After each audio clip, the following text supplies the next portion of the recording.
Store.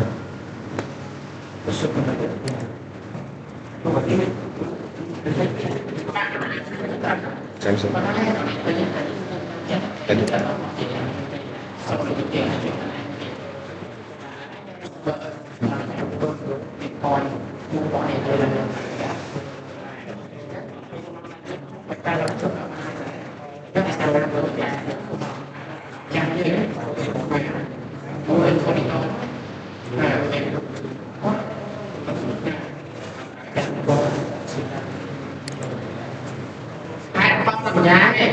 Đây là hỗ trợ để làm cái trang tính về email chắc nó phải ông hỏi email thì xong mà hỏi thế nhưng anh ca xe trên đầu email hay bạn cái email lên còn nhiều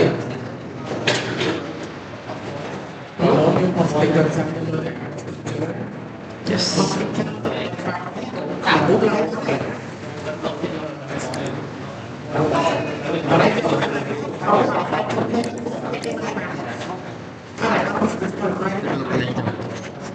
Cho đấy thì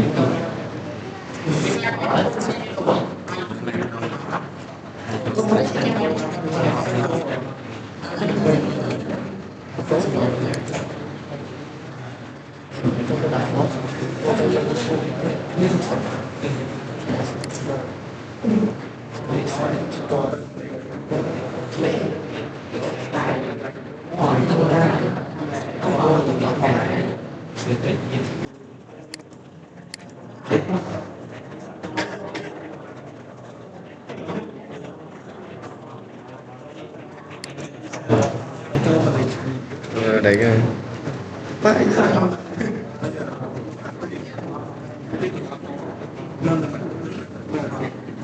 nhưng mà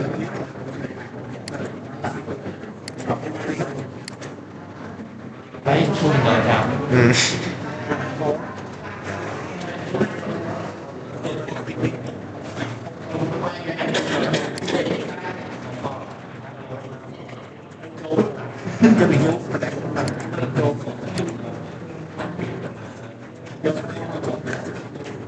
đấy bật đấy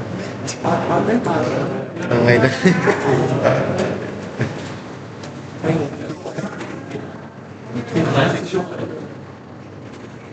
nhưng mà